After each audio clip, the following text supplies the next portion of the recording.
Assalamualaikum warahmatullahi wabarakatuh. Perkenalkan kami dari kelompok 6 yang dimana membahas mengenai tentang perang Ukraina versus Rusia pada tahun 2014 yang dimana beranggotakan 5 orang. Yang pertama saya Muhammad Rafi Zakir Rabani. Perkenalkan, nama saya Damara Rizwan Sarwaita. Izurahman Maulana Muhammad. Perkenalkan, nama saya Jabar Yana Rasya. Perkenalkan, nama saya Devin Arulfi.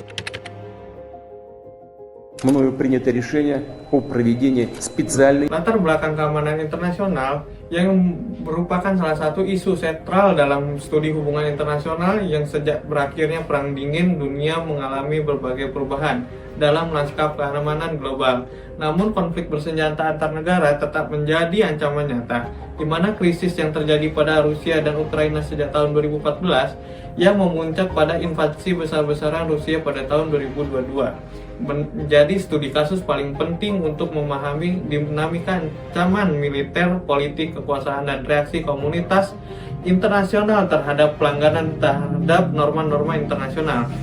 Di mana invasi Rusia terhadap Ukraina bukan hanya sekedar konflik bilateral, namun juga melainkan ketegangan geopolitik yang lebih luas antara Rusia dan negara-negara Barat, khususnya NATO dan Uni Eropa.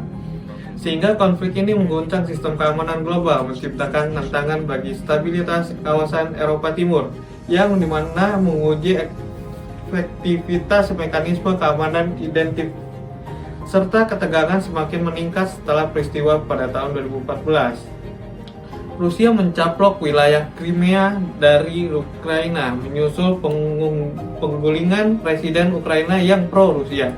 Di saat yang sama, konflik bersenjata pecah wilayah timur Ukraina yakni Donetsk dan Luhansk, di mana kelompok separatis pro-Rusia mendeklarasikan kemerdekaan dengan dukungan militer dan politik dari Moskow, meskipun berbagai perjanjian damai telah dicoba melalui setiap ketidakstabilan selama bertahun-tahun. Di sini saya akan menyampaikan rumusan masalah dari makalah yang sudah kita buat.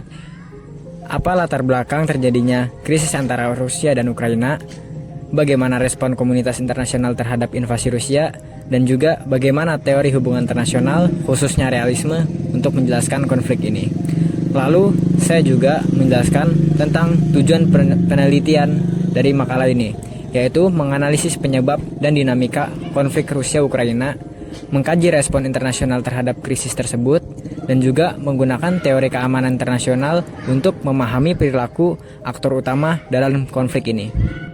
Adapun teori yang kita gunakan dalam kasus ini yaitu 2 teori. Yang pertama realisme, yang kedua liberalisme. Teori realisme menjadi pendekatan dominan untuk memahami konflik dan ancaman keamanan.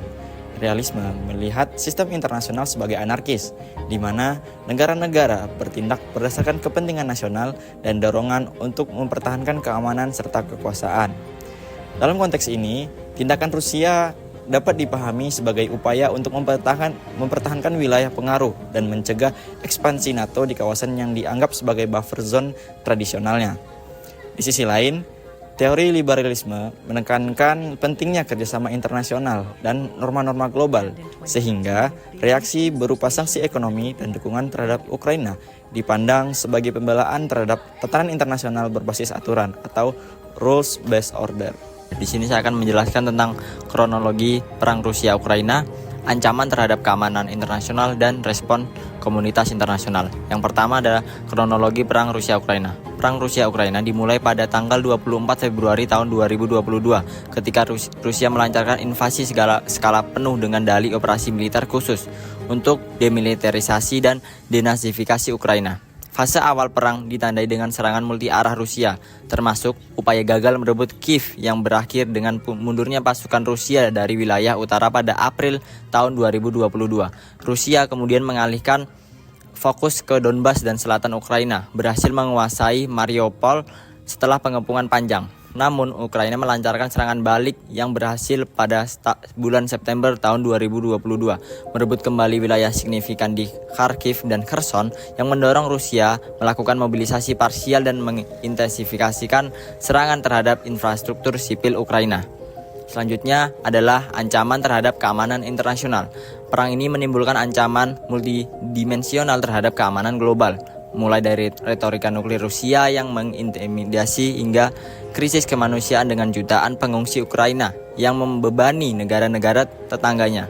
Konflik ini juga mengganggu rantai pasokan pangan global karena Ukraina dan Rusia adalah eksportif utama gandum, menyebabkan kenaikan harga pangan dan ancaman kelaparan di negara berkembang. Krisis energi juga melanda Eropa akibat ketergantungan pada energi Rusia. Sementara penguasaan pembangkit nuklir yaitu Zaporizhia oleh Rusia menimbulkan kekhawatiran keamanan nuklir regional yang serius.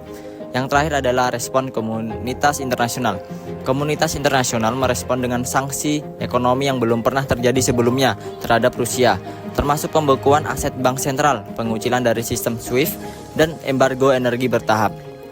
NATO dan sekutu memberikan bantuan militer substansial kepada Ukraina berupa sistem pertahanan udara, artileri, dan kendaraan lapis baja, disertai bantuan kemanusiaan untuk pengungsi dan korban sipil. Secara diplomatik, Rusia diisolasi melalui berbagai forum internasional, sementara arsitektur keamanan Eropa berubah dengan bergabungnya Finlandia ke NATO dan proses keanggotaan Swedia. Bantuan finansial miliaran dolar juga mengalir dari Uni Eropa, IMF, dan Bank Dunia untuk membantu stabilitas ekonomi Ukraina, menciptakan perubahan fundamental dalam lanskap geopolitik global yang memperkuat solidaritas Barat namun memperdalam perpecahan dengan Rusia dan sekutunya. Krisis berdasarkan teori realisme. Realisme menjelaskan bahwa negara bertindak secara rasional demi mempertahankan kekuatan dan pengaruhnya. Bagi Rusia, ekspansi NATO ke timur dipersepsikan sebagai ancaman langsung. Dengan demikian, invasi ke Ukraina dapat dilihat sebagai bentuk defensif realisme dalam rangka mempertahankan status quo geopolitik. Rusia ingin menghalangi Ukraina menjadi bagian dari NATO dan Uni Eropa. Di sisi lain, NATO memperkuat kehadirannya di Eropa Timur untuk menyeimbangkan kekuatan Rusia sesuai dengan prinsip balance of power. To join NATO for a long time, and that made them prime targets for Russia. Ukraine became a NATO partner in 1994, which brought them a step closer to becoming a member. Україна буде в НАТО. Це історична подія для нашого народу.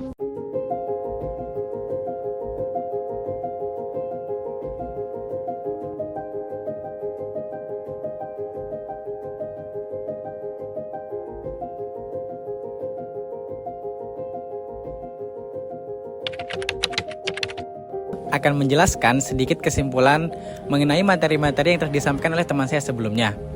Jadi, krisis Rusia-Ukraina merupakan studi kasus nyata mengenai bagaimana dinamika keamanan internasional bekerja dalam sistem internasional yang anarkis. Konflik ini tidak hanya berakar pada pertentangan bilateral, tetapi juga dipengaruhi oleh ketegangan struktural antara kekuatan besar. Tindakan Rusia dapat dipahami melalui kacamata realisme sebagai upaya mempertahankan pengaruh dan menanggapi persepsi ancaman dari NATO. Konflik ini juga menunjukkan keterbatasan hukum internasional dalam mencegah agresi militer, serta perlunya reformasi dalam mekanisme keamanan kolektif global.